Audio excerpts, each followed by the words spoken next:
Belvedere, which is a school now for boys, Auckland House School for boys. Belvedere has a lovely story where resided a very mysterious man of Shimla, Mr. Isaac Jacob.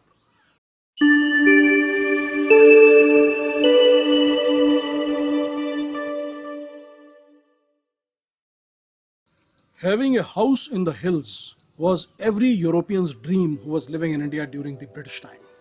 All this system of coming up to the hills during summer months started after the Anglo-Gurkha Wars in 1816, when Shimla became popular and other hill stations were also added to that.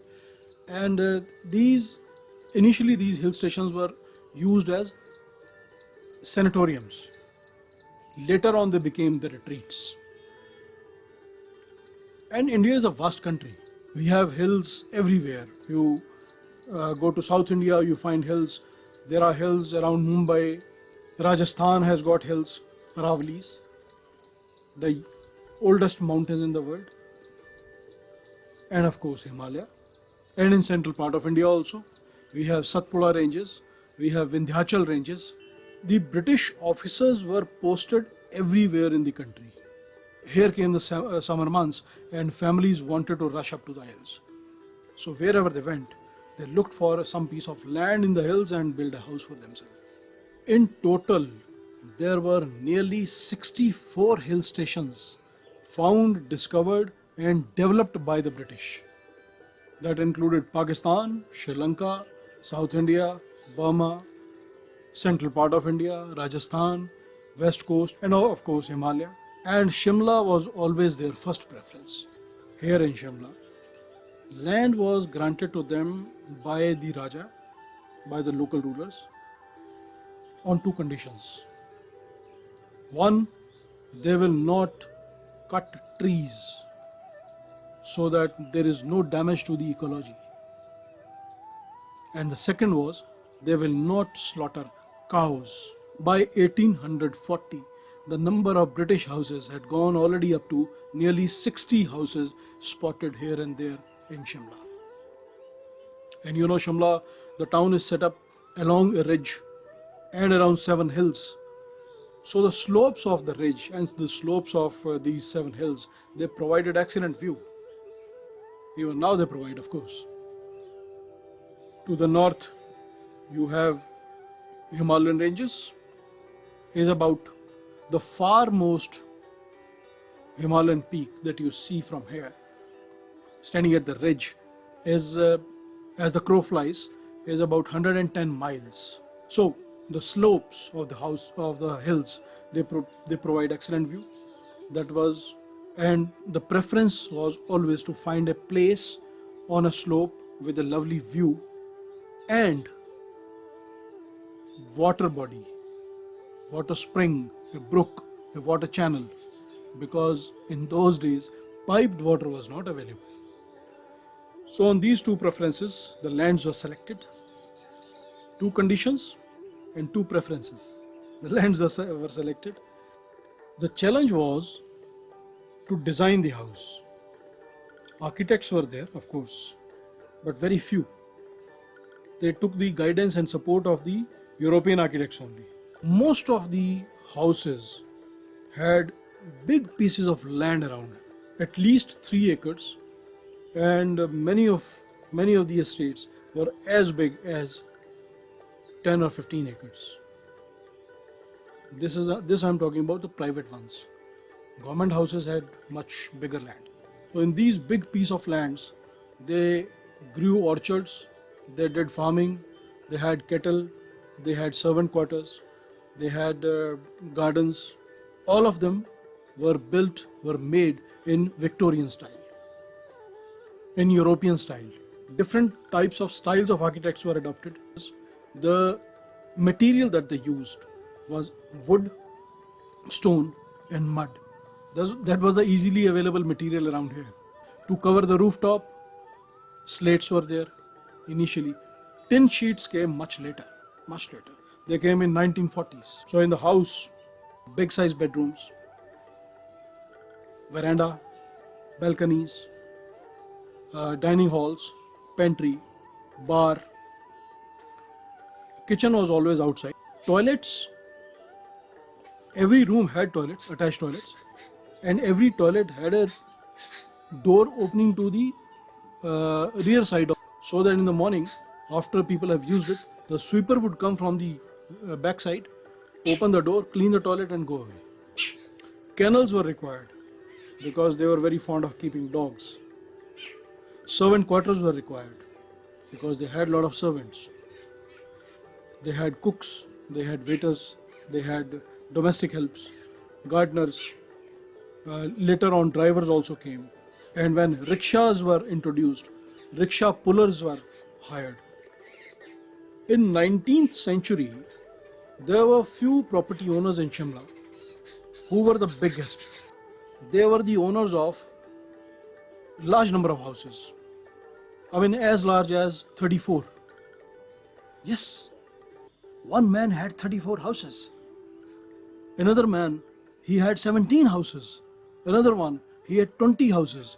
And you know what he did with that? They made it a business.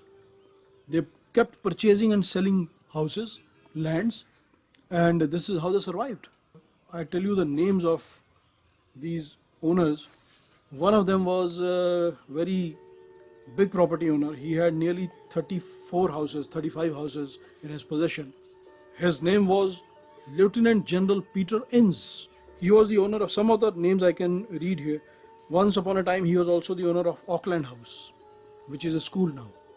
Originally, that was built by Lord Auckland, but later, after changing many hands, it became the property of General Inn. Chepsley, Kendall Lodge, which is just below Chepsley, Homecroft, that is also just below Chepsley, Belvedere, which is a school now for boys, Auckland House School for boys. Belvedere has a lovely story where resided a very mysterious man of Shimla, Mr. Isaac Jacob. I am going to have a special video for him. I will not talk much about him in this video. Snowdon. So these were the houses he owned and many more. And General Ine died in 1871 and his grave is there in Kanlog Cemetery in Shimla. Another big property owner in Shimla was H.B. God, Horace B. God, then his son Samuel B. God. Some to name them was Kennedy Lodge and Kennedy House.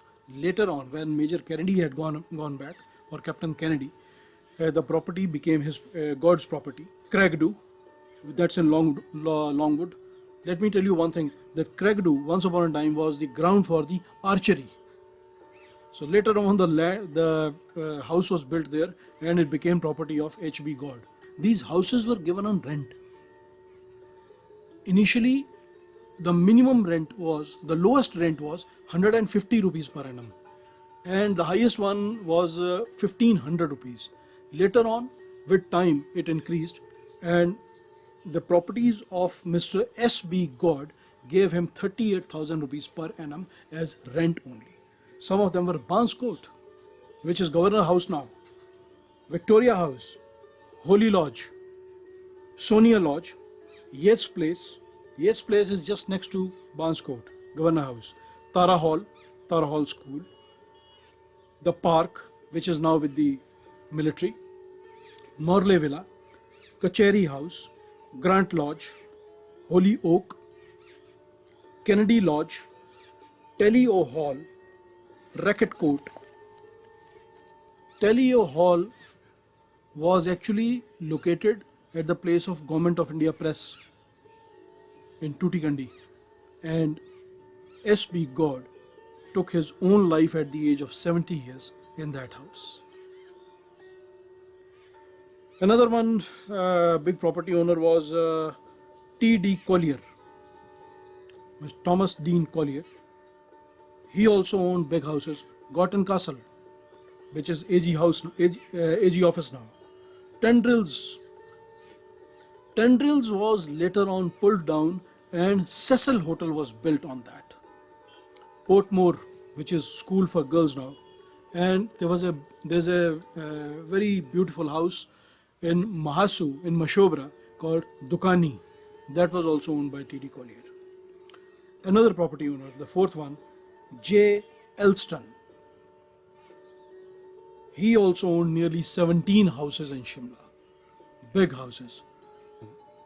Armadale Cottage, Grant Lodge, Southwood, Mansfield, Forest Hill and Lodge also, Longview, not Longwood, Longview, the Monastery, Rebbe Lodge, the Priory, Abbotsford, Newstead, Annandale View, Alderton, Mount Pleasant and Merlin Lodge.